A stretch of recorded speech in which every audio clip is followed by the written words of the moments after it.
Well, it's Judgment Day in the UK. Here's Rishi Sunak just 2 weeks ago on the floor of the House of Lords assuring people of this one fact that they still so desperately want us to believe. Let me be unequivocal from this dispatch box that COVID vaccines are safe, Mr. Speaker. Except that they're not, are they, Prime Minister? And he was forced to admit this when face to face with one of tens of thousands of vaccine-injured individuals in the UK. I want you to look into my eyes, Rishi Sunak, and I want you to look at the pain, the trauma and the regret I have in my eyes. We have been left with no help at all. Not only am I in here that's vaccine injured, there's another man over there whose life's been ruined by that COVID-19 vaccine. I know people who have lost legs, amputations. I know people with heart conditions like myself, Rishi Sunak. Why have I had to set up a support group in Scotland to look after the people that have been affected by that COVID-19 vaccine? Why are the people who are in charge, who told us all to do the right thing, have left us all to rot and left me and the thousands and the tens of thousands in this country to rot? There is a vaccine compensation scheme that's in place, as you alluded to, in the NHS. Obviously, everyone individually will work through their cases. It's difficult for me to comment on anyone's individual case. I'm sure you'll appreciate that. I'm very happy to go and look at the cases, and I'm sure you'll get them to the team here. I mean, I'm very saddened and shocked to hear that you've been silenced by anybody. That is surprising to me.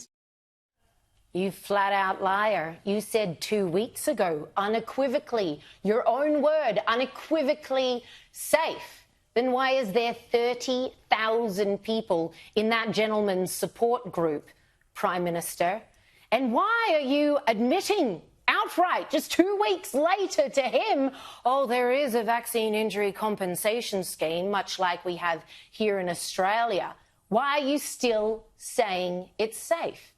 It says a lot regarding why there's not one single pandemic premier left here in Australia. And indeed, the man who was Prime Minister, Scott Morrison, during that time, has also announced his resignation. Do they know a Judgment Day is coming here in Australia as well?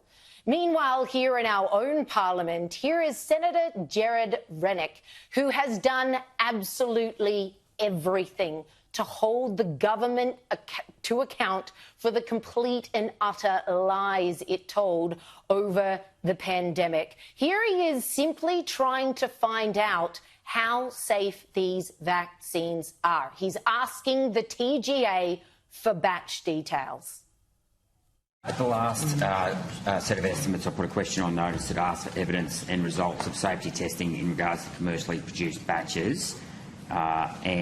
I note recently there was a release, FOI, Freedom of Information 44558, that also asked for the data of the batches.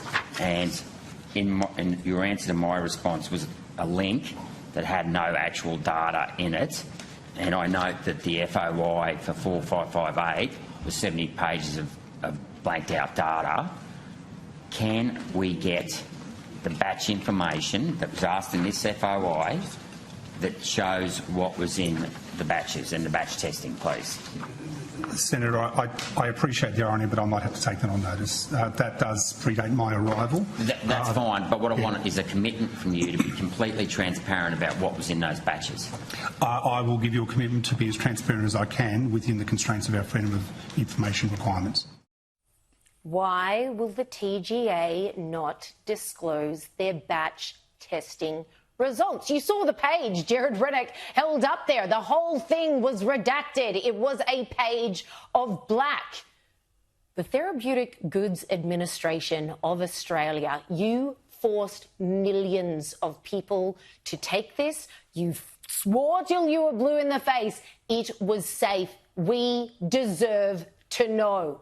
Why won't they release this? Why won't they release this? If there's nothing to hide, you'd think it'd just be like, oh, here you go. Here's all the reassurance in the world. They won't release it, or they will, but it's so heavily redacted. It's pages of black because they have something to hide. That is the only logical answer to this question. And when you've got millions of Australians you forced to take this thing, tens of thousands of Aussies whose lives are forever changed by vaccine injuries, this is unconscionable. It is unforgivable. And kudos to Senator Rennick, because he's been like a dog with a bone on this issue. And can I every just say, Australian should be grateful to him.